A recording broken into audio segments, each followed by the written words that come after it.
Au nom de Dieu, le tout miséricordieux, le très miséricordieux. Que la paix et les bénédictions soient sur notre Maître et prophète Mohammed, ainsi que sur sa famille pure et ses compagnons élus. Chers bien-aimés, si nous demandions aux gens quelle est la bataille la plus difficile qu'un être humain puisse mener, certains diraient la guerre, d'autres diraient la pauvreté, d'autres encore la maladie. Mais le noble Coran nous révèle une bataille plus dangereuse que toutes celles-là. C'est la bataille qui se déroule à l'intérieur de l'être humain. La bataille entre la raison et la passion, entre la foi et les désirs, entre l'appel du bien et l'appel du mal. C'est pourquoi Dieu, le Très-Haut, dit, a réussi, certes celui qui l'a purifié, et est perdu, certes celui qui la corrompt. Le véritable succès ne commence pas par ta victoire sur les autres, mais par ta victoire sur toi-même.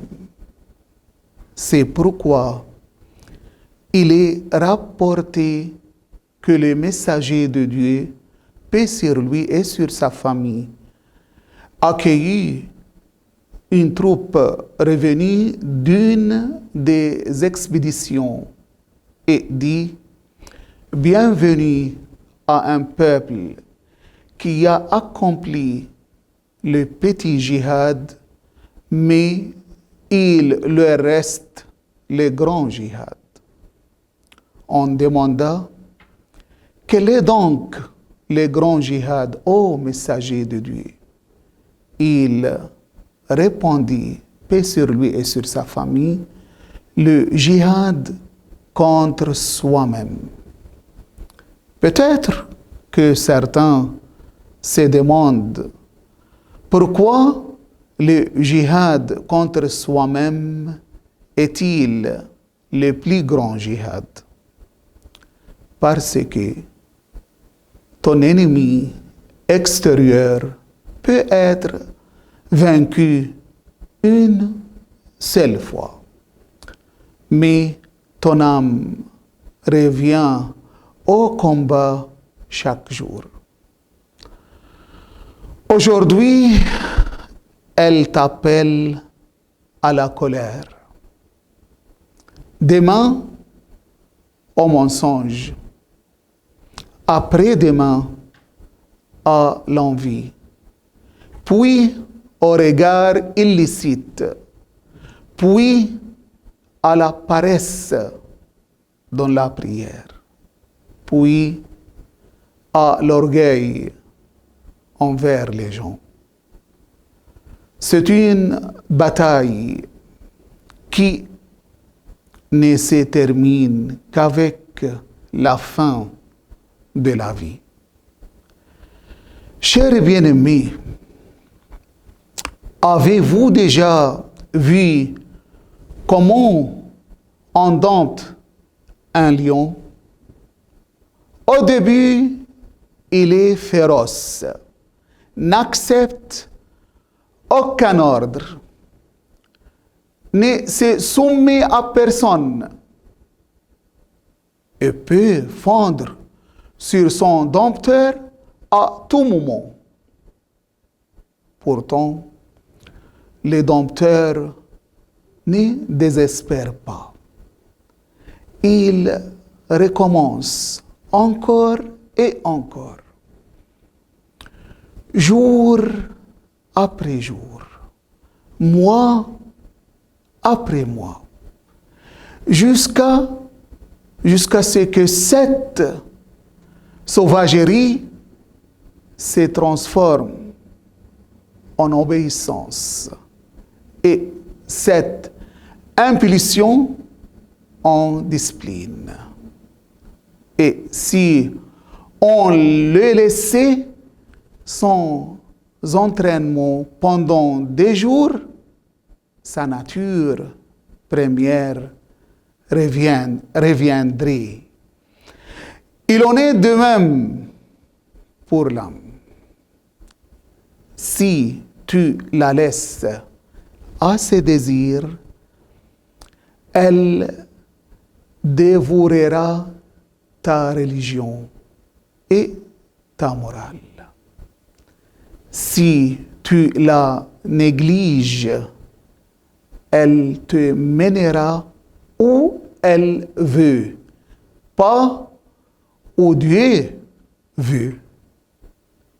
Mais si tu la domptes avec patience, piété et en combattant les passions, elle deviendra une âme apaisée, te guidant vers la satisfaction de Dieu.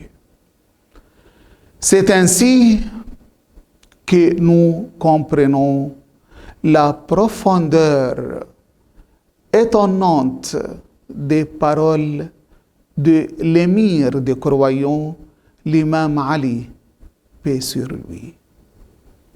C'est mon âme que je dompte par la piété, afin qu'elle vienne en sécurité au jour de la grande frayeur.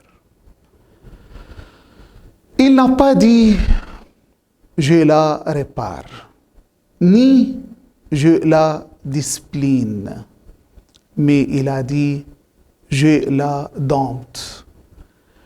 Car le domptage n'est pas une décision prise en un instant.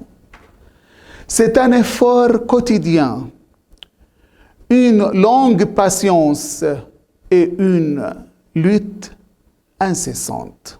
C'est pourquoi le grand ascète Malik ibn Dinar a prononcé une parole qui devrait être écrite en lettres d'or. J'ai combattu mon âme pendant 20 ans, puis j'en ai joui pendant 20 ans. Réfléchissez, chers et bien-aimés. 20 ans à se construire soi-même, à briser ses désirs, à l'habituer à l'obéissance, jusqu'à ce que l'obéissance devienne un plaisir, l'adoration un repos et la bonté une habitude. Et ainsi nous sommes. Ne désespérez pas si vous tombez une fois. Ne vous rendez pas si votre âme vous domine aujourd'hui. Ne pensez pas que les pieds sont nés pieux, mais ils sont devenus pieux parce qu'ils n'ont jamais cessé de lutter contre eux-mêmes. Et chaque fois que vous baissez les yeux ou retenez votre colère ou pardonnez à celui qui vous a fait du tort, ou abandonner un péché alors que vous en êtes capable, ou vous levez pour la prière alors que votre âme vous appelle à la paresse, sachez que vous menez la plus grande bataille, le plus noble des combats. Et à la fin de cette bataille, la victoire n'est pas seulement de vaincre les autres, mais de se tenir devant Dieu, ayant triomphé de soi-même.